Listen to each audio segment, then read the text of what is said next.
Just as a forewarning, I've never played The Last of Us, 1 or 2. The only knowledge I really have of the game is what's been shown on the show so far, and just random facts and stuff from Action Button Review's review of The Last of Us Part 1, which I would highly recommend for a really cool deep dive on the game.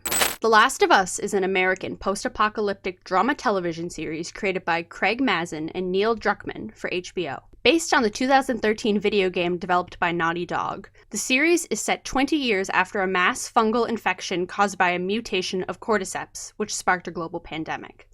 The infection causes its victims to transform into hostile, cannibalistic creatures resembling zombies. The series follows Joel, Pedro Pascal, a smuggler tasked with escorting the teenager Ellie, Bella Ramsey, across a post-apocalyptic United States. Episode 1, When You're Lost in the Darkness. In 2003, a mass fungal infection of the cordyceps sparks a global pandemic. Joel flees with his daughter Sarah and brother Tommy. Sarah is killed by a soldier. 20 years later, Joel lives in the Boston quarantine zone managed by the Federal Disaster Response Agency, FEDRA, working as a smuggler with his partner Tess. When Tommy fails to contact them from Wyoming, they buy a car battery from a local dealer, Robert, but are double-crossed when he sells it to the Fireflies, a rebel group opposing FEDRA. Attempting to retrieve it, Joel and Tess discover Marlene, the Fireflies' leader, who begs them to take Ellie to the Massachusetts State House in exchange for a working truck. While sneaking out, the three are caught by a soldier who tests them for infection, revealing Ellie is positive. Joel kills the soldier and Ellie claims to be immune. The show begins with a haunting talk show segment where doctors and scientists from 1968 speculate on what a pandemic could do to the world.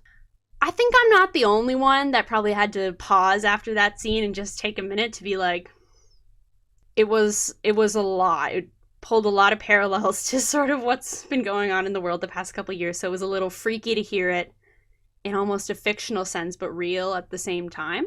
I'm gonna admit I found the first episode pretty tricky to get through. I'm not a huge fan of post-apocalyptic stuff. I find it super distressing and depressing. So sort of knowing what I did know about the game and sort of who dies and who lives just in like the first episode and stuff just sort of filled me with dread the whole time and didn't exactly make me excited to watch it, but I'm glad I did. The world and our main character Joel's life falls apart before our very eyes, and there's nothing we can do to stop it. But by the end of the first episode, I was pretty hooked into this dystopian world where a pandemic takes over the world and people are dying and we're quarantined and... Wait, doesn't this sound a little too real? This is a really strong first episode, and I think fans of the game sort of celebrated how faithful it was to the original game and sort of how wonderful of an adaptation it is. I think the only thing really starkly changed was sort of the year the show takes place versus the game. The game's outbreak takes place in 2013, while its post-apocalyptic narrative occurs in 2023. This was changed to 2003 and 2023, as the writers felt the story taking place simultaneously with the show's release was more interesting and real, and didn't fundamentally change the story.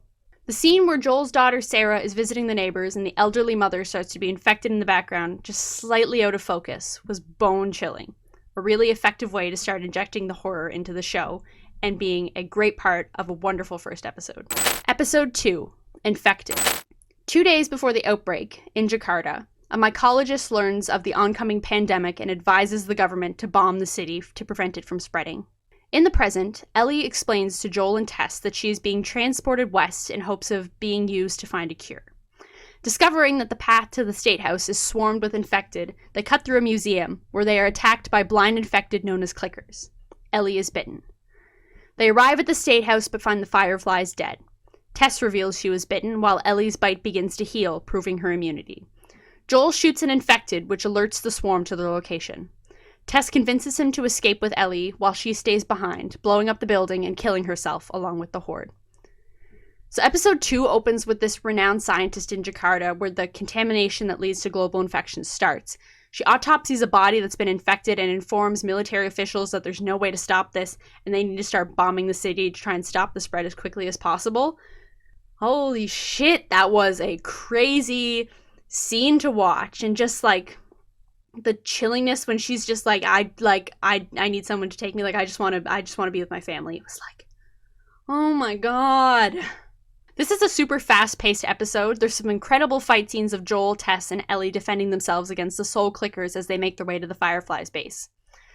Unfortunately, we lose Tess this episode, which was quite sad. I really liked her character and the chemistry and unspoken history she had with Joel.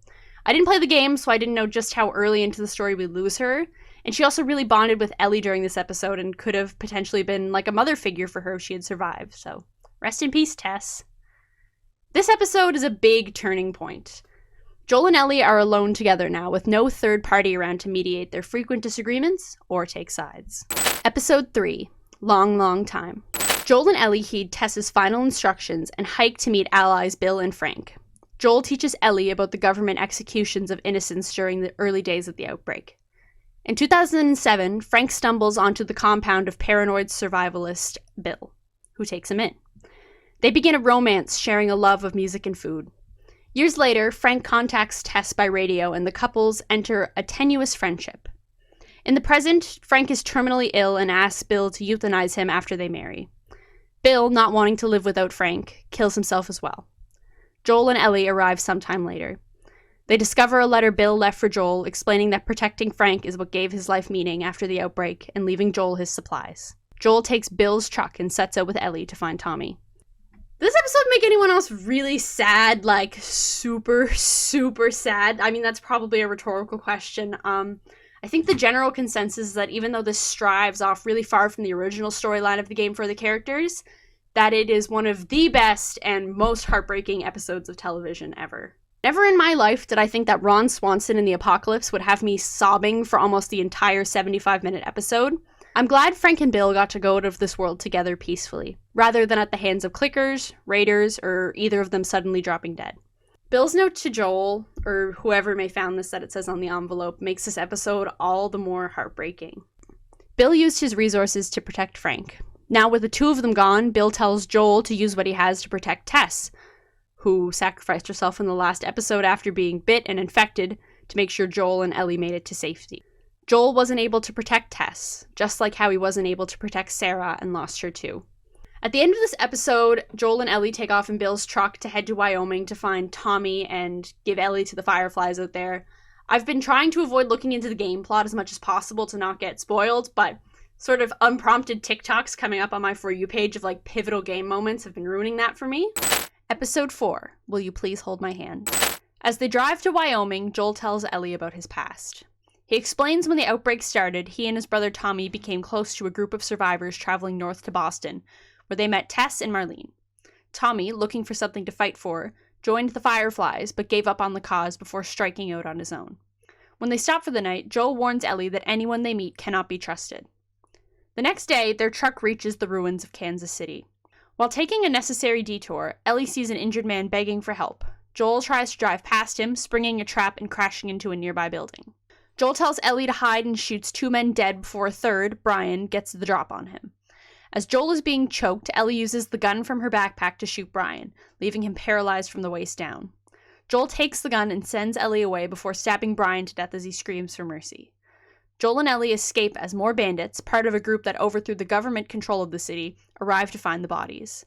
Their leader, Kathleen, is informed of what happened. She concludes her enemies, including Henry Burrell, who she believes gave up her brother to be executed, are responsible for contacting the killers and orders her followers to search the city for them. Joel teaches Ellie how to properly hold her gun. Kathleen's second in command, Perry, shows her a room with something growing underground.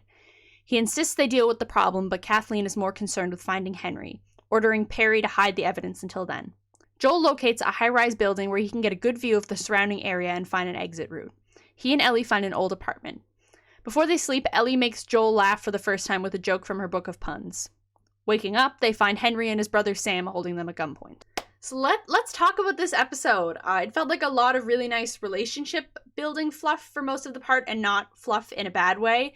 The past 3 episodes have been pretty littered with like grief and heavy stuff, so it's just nice to have Joel and Ellie just coexisting for a bit, leading up to like the climax of the episode and sort of building more plot elements and stuff.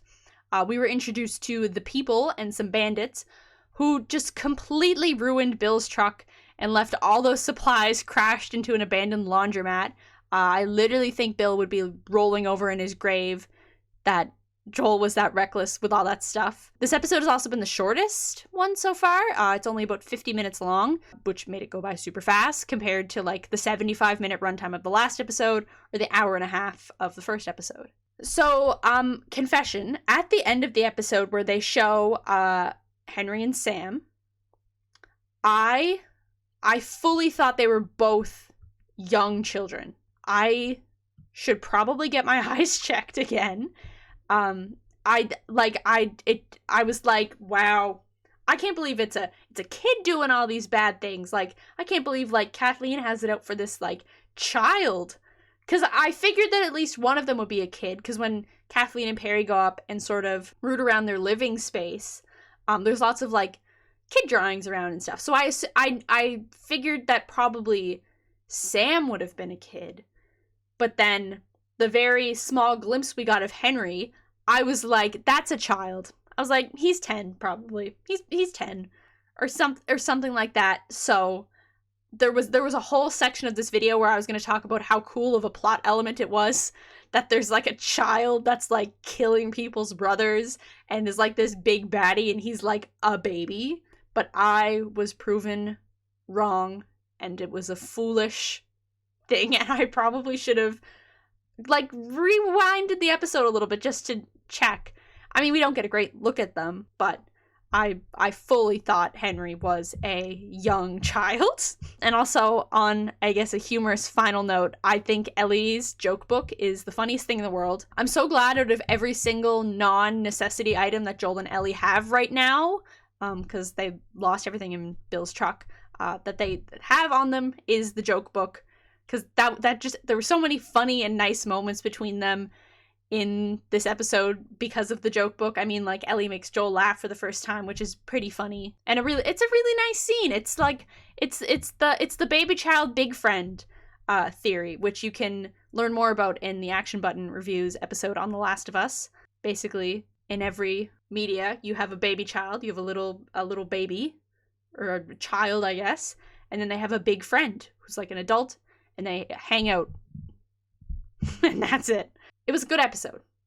Episode 5, Endure and Survive. After a resistance movement overthrows the government and takes control of Kansas City, Missouri, their leader, Kathleen Coughlin, sets out to find the government informants, including Henry Burrell, who she blames for the death of her brother Michael. Henry and his brother Sam hide out in a secret bunker with Eldenstein. 10 days later, with Eldenstein missing and lacking food, the brothers track down Joel and Ellie, who Henry believes can help them escape the city. Kathleen's second-in-command, Perry, finds her at her old house.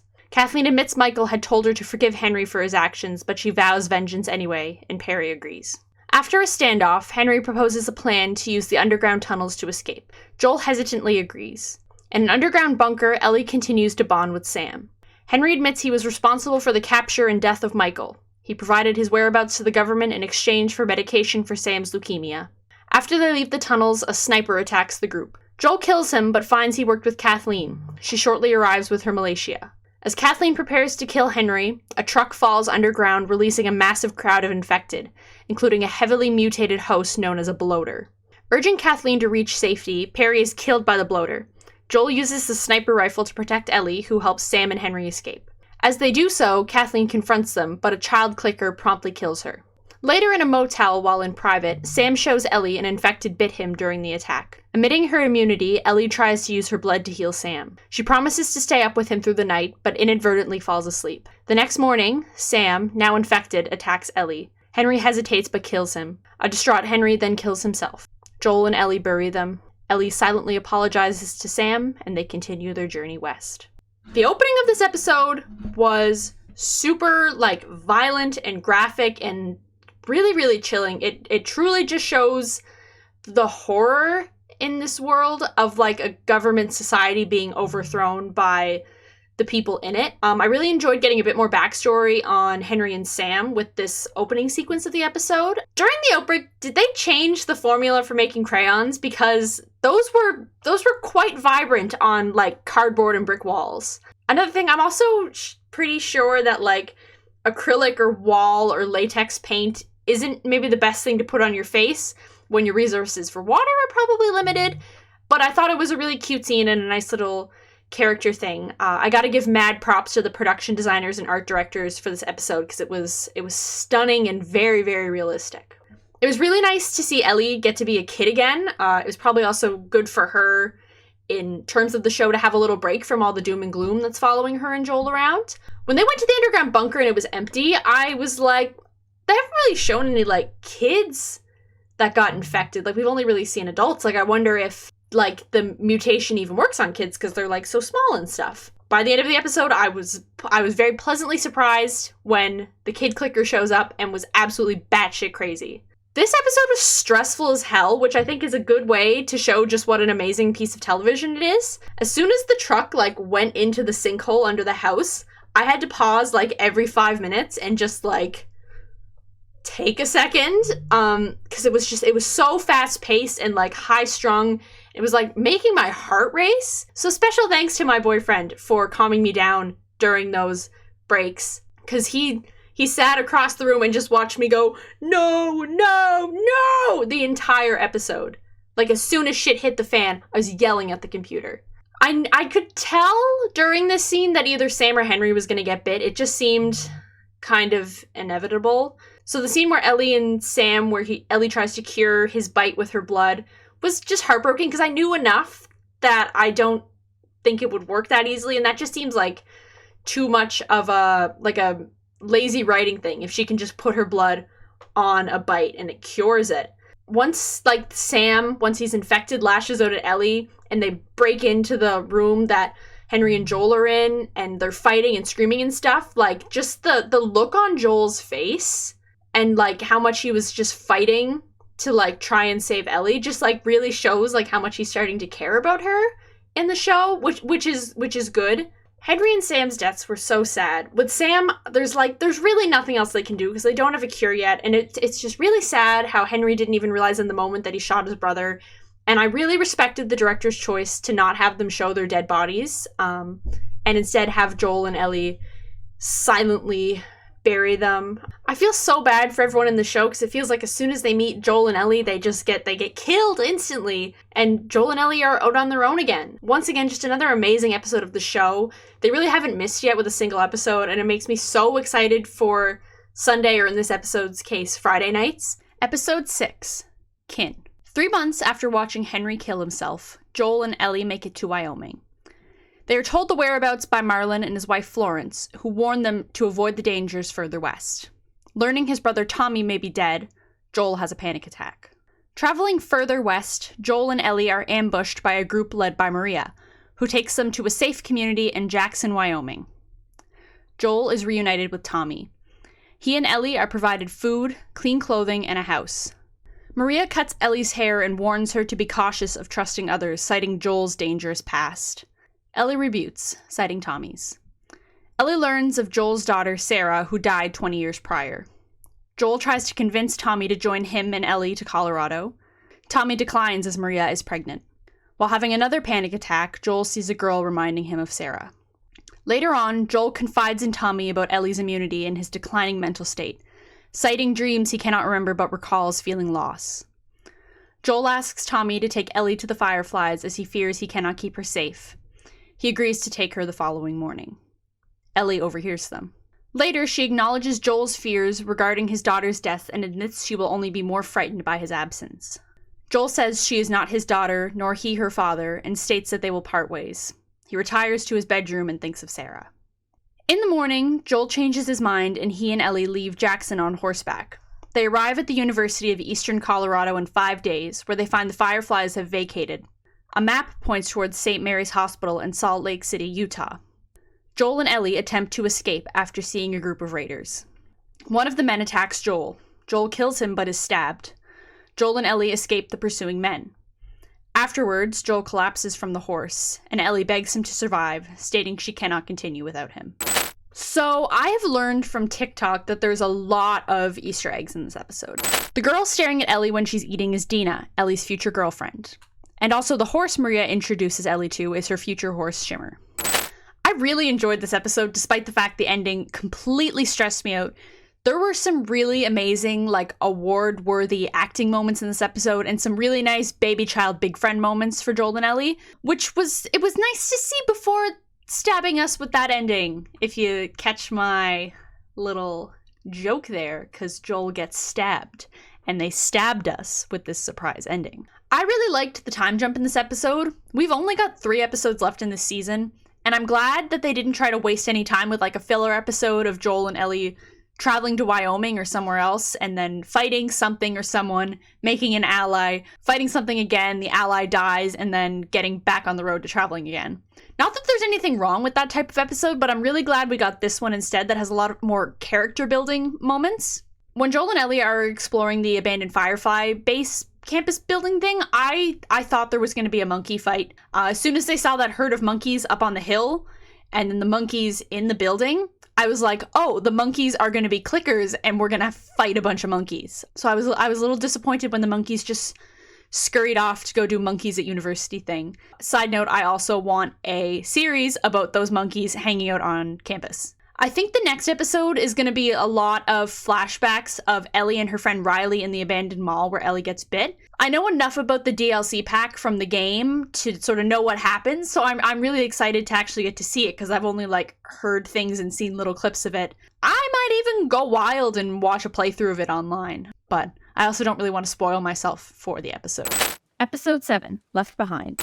Ellie tends to Joel's wound. Joel demands Ellie abandon him to die. As she begins to walk away, Ellie stops and recalls the events that led her up to becoming infected. Several months earlier in Boston, Massachusetts, Ellie is an orphan student at a military boarding school run by the Federal Disaster Response Agency, FEDRA. After Ellie gets in a fight, Captain Kwong encourages her to follow the rules to eventually become a FEDRA leader. Later that night, Ellie's best friend Riley sneaks into her room. Ellie is angry with Riley for joining the Fireflies, a rebel group opposing FEDRA, and leaving her alone at the school for weeks. Riley takes Ellie to an abandoned mall. Ellie is overjoyed to experience an escalator, carousel, photo booth, and arcade with Riley. When Ellie finds Riley's bed and homemade bombs, she confronts Riley about the Fireflies' violent philosophies.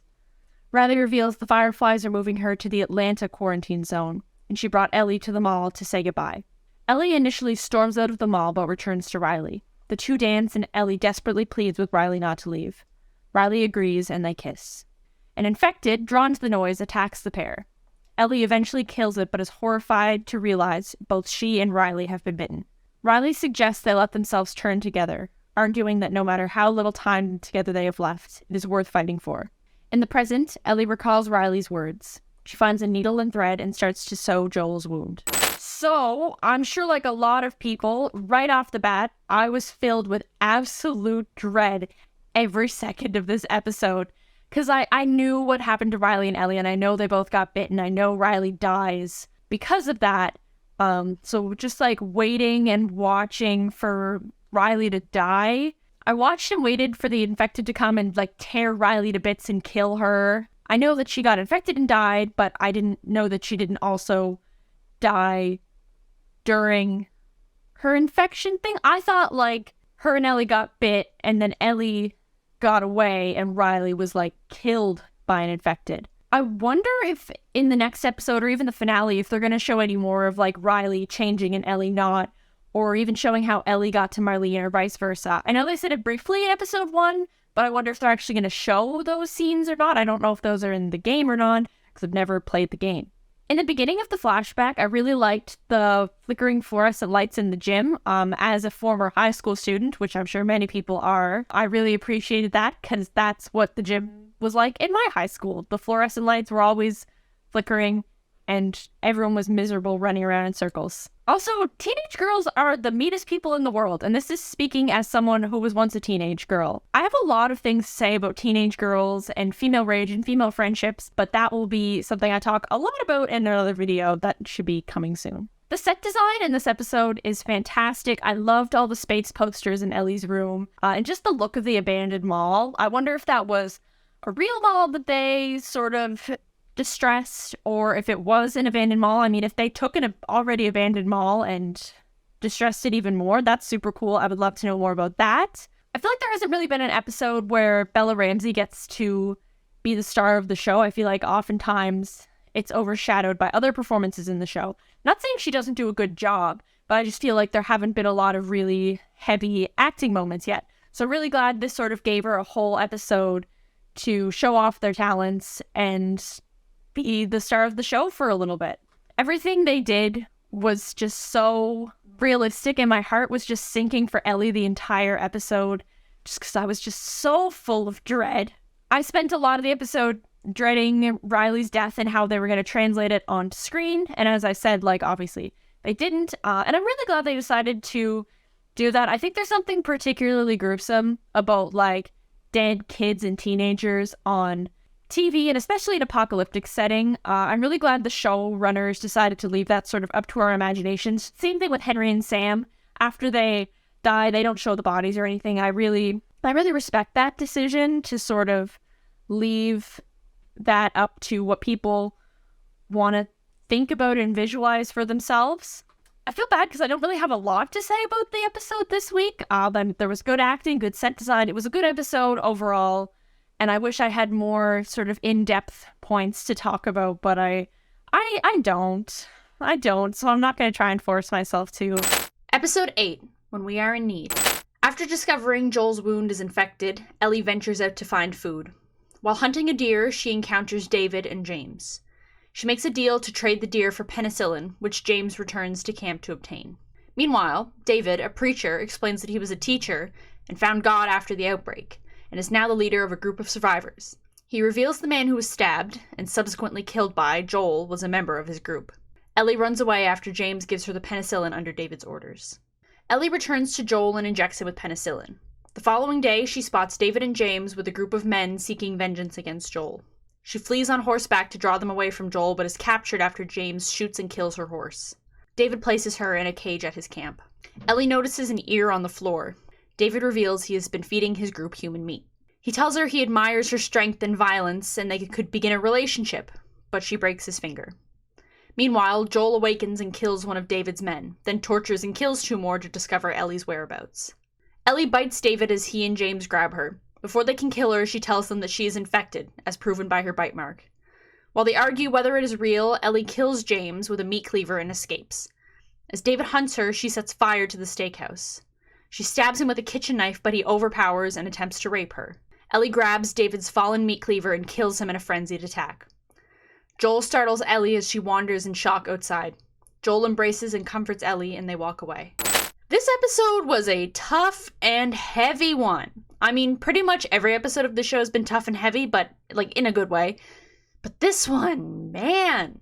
So let's go through a little breakdown of my notes I took while I was watching the episode. My first question might be answerable, but what is, like, the jerky stuff that they're eating that's wrapped in, like, the newspaper or a napkin or whatever it is? Is it just, like, an artificial meat jerky? Is it dried veggies? Is it some sort of post-apocalyptic lamba spread from Lord of the Rings? It looks like tree bark on screen most of the times, and I need to know what it is. So if you know what it's called in the game or what they're actually eating in the show, please let me know, because I cannot stop thinking about what tree bark would taste like every time they eat it on the show. My next question is, and I don't know if it's so much of a question or just a general thing, but I noticed when Ellie was first confronting David and James in the woods, she deepened her voice a little. It sounded differently, and I don't know if maybe it's because it was cold or she just fell on her face or whatever, but I'm almost wondering if it's a conscious choice she made to make her voice sound deeper to try and be more threatening.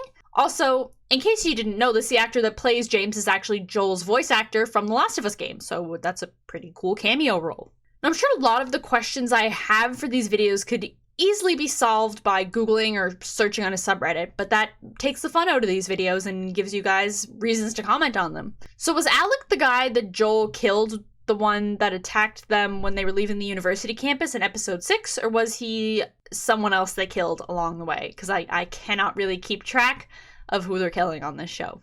My heart goes out to Ellie during the course of this episode. She's just a kid currently going through like the 9th circle of hell and basically has Joel's life in her hands and no one to ask for help. Another episode with an amazing performance from Bella Ramsey. Ellie is really lucky that Joel isn't allergic to penicillin, or the show would have taken a completely different turn. Also, and this just might be a me thing, but if Joel has a fever, why didn't she try and make like an ice pack out of like snow or whatever to try and help break the fever? Maybe. I know she's got a couple years of military school under her belt, but I don't know how many life-saving things Fedra would actually teach kids. I feel like they're pretty die people. I feel like they're pretty like, he's dead, he's sick, he's dead. I feel like that's kind of their motto or whatever. When Ellie was feeding Snow to the horse, I was like, man, I'm so glad through all these losses in the show and all these horrible things that keep happening to Joel and Ellie, that this horse is still alive. And then I had to retract that statement about 5 minutes later when the horse was shot and killed. I was devastated. Rest in peace, horse. This is truly the greatest loss in television history. Ellie's wild cowgirl days will be put on pause for a while. So jumping into the meat, get it? Because there were cannibals in this episode, so the meat of this episode. Apparently, even in a post-apocalyptic world, the Catholic Church is still abusing and raping children, which doesn't really surprise me. And this specific religious group also eats people as well. David was a truly terrifying character, and from other reviews I've read and stuff I've seen online, it seems like his character adaptation from the game made him even worse of a person than he was in the game. He was slimy and terrible and like just the worst.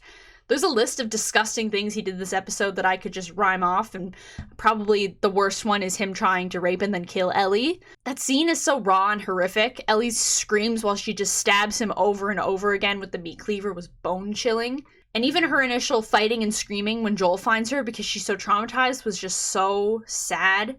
And then when they're walking away, just like, she has no color in her face and she's just like, there's nothing behind her eyes. She's just like gone. I think Ellie's innocence, what little she had left, was truly lost after this episode. So speaking of Joel, he finally gets back into action in this episode and does some killing. He was very much, according to my play-by-play notes, a deranged big friend searching for his imprisoned baby child, which is a goofy way of saying that Joel was so incredibly determined to save Ellie. Though a few episodes ago, he stated to Ellie that he is not her father and she is not his daughter. But I do really think after an experience like this, where Ellie has been trying to save Joel's life after he was stabbed, has changed their relationship to more of a familial one and less of a handler and cargo one. I really think he's starting to see her as someone he cares about and not just someone he needs to take to a destination. I also think him saving Ellie in this episode was sort of a personal thing. Like, he wasn't able to save Sarah, but he could save Ellie. So I think trying to save Ellie is his way of maybe apologizing to Sarah somehow or helping him gain closure from that. So the next episode is the season finale. It's been renewed for season 2, but I really wanted to read through the game's plot and see how the game ends versus how the show's gonna end, or like where in the game's plot we are, if we're halfway through, if we're a quarter in, if we're at the end. I have a really strong feeling based off what Bella Ramsey said about the finale. It was exhausting, she reflects, but those were some of my favorite days on set. That sounds really masochistic, but it's the scenes that break me that I love the most in a way. It's going to divide people massively. Massively. A pregnant woman, Anna, flees pursuing infected by hiding in a house. The creature breaks in and bites Anna as she gives birth to Ellie. Sometime later, they are found by Marlene and a group of fireflies. Anna asks Marlene to kill her and take Ellie back to Boston, Massachusetts. Marlene hesitantly kills Anna and walks away with Ellie. In the present, in Salt Lake City, Utah, Ellie acts distant to Joel until she sees a herd of giraffes. Joel tells Ellie they can return to Tommy's community in Jackson, Wyoming and forget about their destination. Ellie says after all that they've been through, she wants to finish their journey. Later on, Joel opens up about a suicide attempt after Sarah's death and requests Ellie tell some jokes. They are ambushed by Firefly soldiers, who capture Ellie and knock Joel unconscious. After Joel awakens in a hospital, Marlene explains the doctors are preparing surgery on Ellie to extract samples of her brain to study her immunity to cordyceps, a procedure that will kill her. Marlene orders 2 soldiers to escort Joel out of the hospital. Joel subdues and executes the 2 soldiers and takes one of their rifles.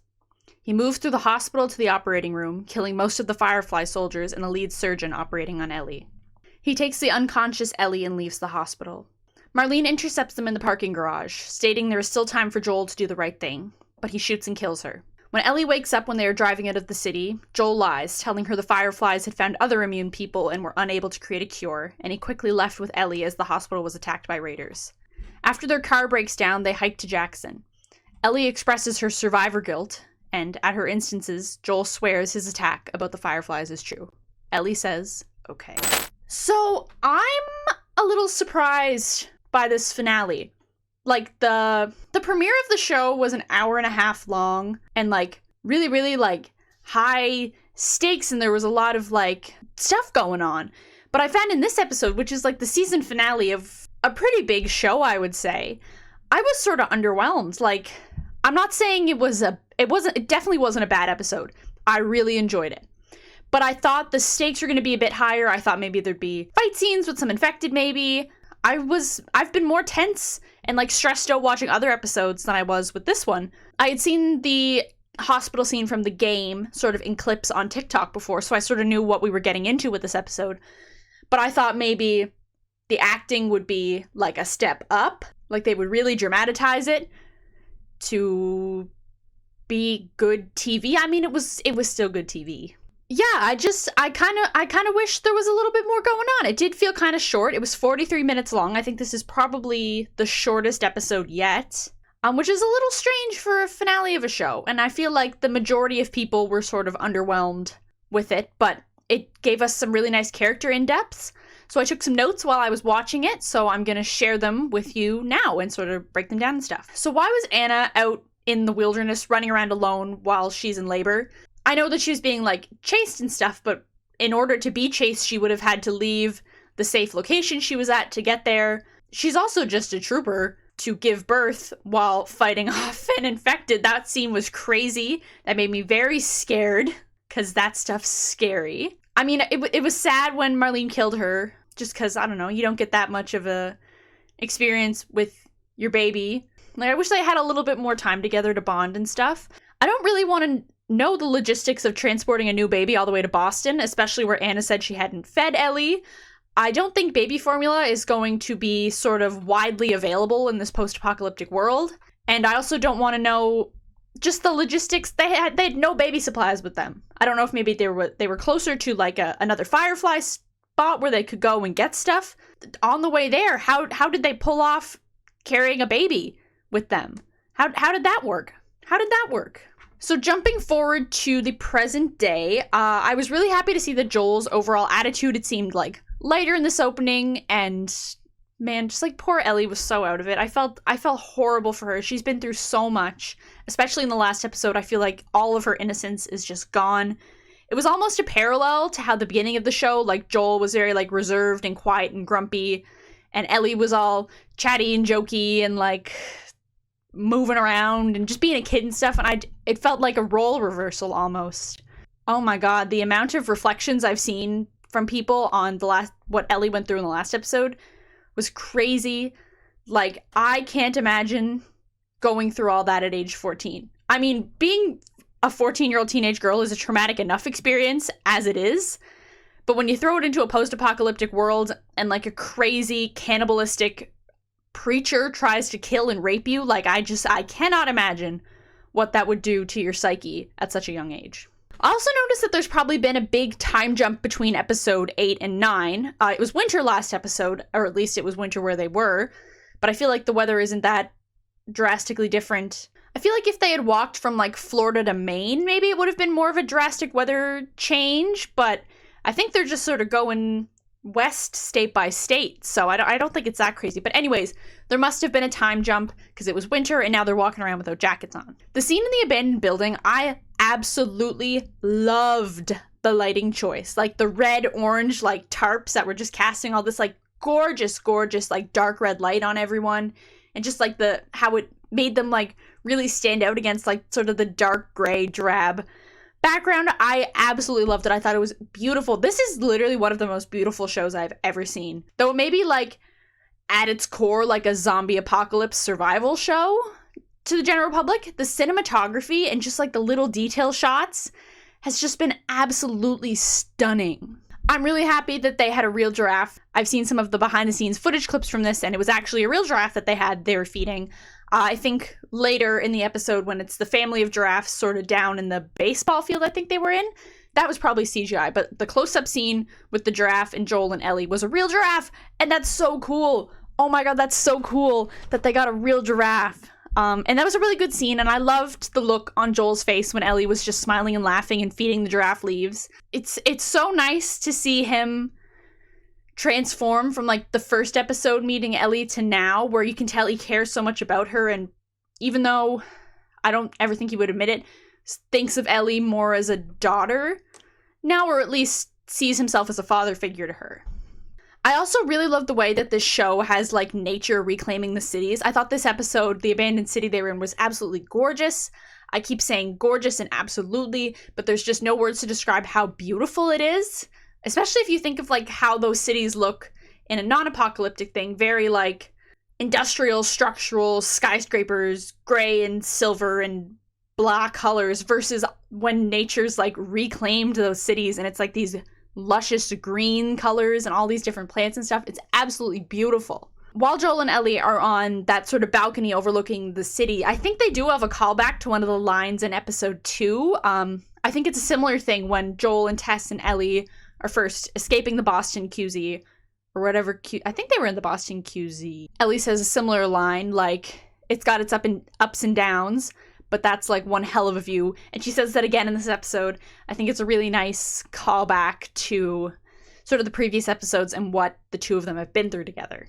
I thought Joel's confession to Ellie about how he tried to kill himself was a really touching scene. And sort of towards the end where he was going to say that he, like, found something to keep him alive, I was really hoping he was going to tell Ellie that, because I think she's just at a place mentally where she would just need to hear that, like, she's the reason he's, you know, starting to have a better outlook on life almost, because he's, like, a happier person and stuff. He also talks about Sarah a lot in this episode, and it's really nice to see him talk about her in a happy light rather than in sort of a, like, I'm not going to say a negative light, because he never spoke about her negatively, but I just mean in, like, he didn't want to talk about her because just the wounds were too deep. When they're walking through the city to the hospital, Joel does a really good job of doing, like, the very fatherly, like, distract your daughter from being sad. My dad's done that before where, you know, I'm, like, in a shitty mood or whatever, and he'll be like, hey, like, blah, blah, blah, blah, can you do this? And it, like, it takes you out of the state that you're in and gives you a task. He, like, gave her the task of telling jokes because he knew that it would be good for the both of them and good for her to distract her from just being, like, trapped inside her mind. Probably horrible flashbacks of everything she's been through. So by the time the Fireflies attack Joel and Ellie, we're at the 20-minute mark for the episode. So, like, that's basically halfway through. And I was really surprised at how they were going to try and pull this all off in 23 minutes. It was really nice to see Marlene return.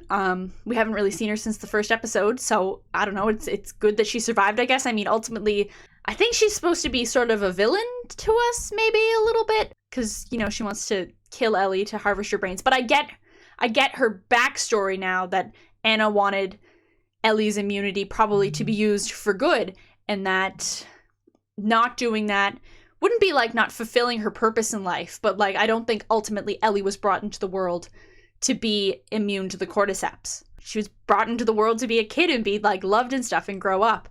So I don't know, like, I get what Marlene was trying to do and, like, trying to protect Joel from seeing Ellie before she dies, because she probably know how that would go. But I also, like, man, she was gonna kill Ellie. We love Ellie. Another sort of question I had was just sort of like the timeline of the show. Because some of the episodes sort of pick up where the last ones leave off, but this one felt like there was a time jump, as I said before. So I'm just wondering what, like, the overall timeline of the show was. Luckily, since the first season's over, I'm going to attempt to play some of the game now, pretty much up to where the show finale ends. So maybe that'll give me a bit more sense, but if you know sort of the gaps between the episodes, please let me know so I can sort of make a timeline in my head of how long the show actually was in universe. When the Firefly soldiers were escorting Joel through the hospital to take him out on the highway, I really thought we were going to get, like, a Daredevil hallway scene where he'd be, like, beating the shit out of the two guys, like, in the hallway. They did it in the stairwell, but it wasn't as, like, Daredevil-y as I expected it to be. I mean, Joel's not Daredevil, and I don't think he has, like, Daredevil-level fighting skills. But I thought it'd be more of a fight, but he pretty much just gets the gun, kills them both, and then just goes on a murder spree through the hospital. I really liked the artistic choice that they did to have the gunshots really quiet and have, like, sort of ambient music playing louder than everything. I think it's a really good reflection of sort of Joel's headspace at the time. Like, he wouldn't be focused on the gunshots. His focus is finding Ellie and saving her. I think that was a really, really awesome directorial, or maybe that was a decision made in like post-production or with the music team or whatever, but I really, really enjoyed that.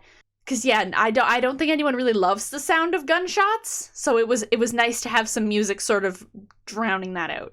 I also think the Fireflies might have studied at like the Stormtrooper Gun Academy, because they were shooting at Joel, and it's not like he was like moving a whole lot. Like, he was pretty much walking in a straight line, but they still weren't able to hit him, but he hit them accurately every time. So I think future Fireflies should maybe not train with Stormtroopers. I mean, I know that's a joke. That's a joke. I know that not shooting a gun is hard. I've never shot a gun, but I know that shooting a gun is probably hard. And they were in the dark and stuff, but still, they could have tried a little bit harder. Not that I wanted Joel to get shot, because he barely made it through getting stabbed. And Ellie is definitely not a certified LPN, so she does not know what she's doing when it comes to stitches. I mean, luckily they're in a hospital, so I'm sure if he did get shot, he'd be able to patch himself up, or have Ellie patch him up once the anesthesia wore off. That was a little tangent.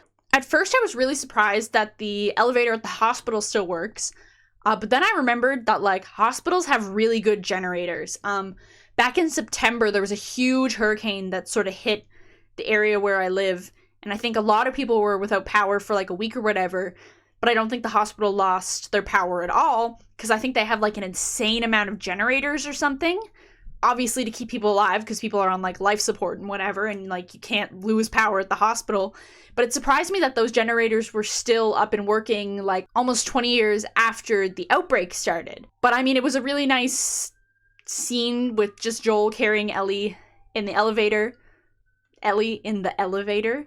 So then we get to the car scene, and Joel is obviously trying to protect Ellie from what he did, because he killed a lot of people and killed a doctor and killed Marlene to save her.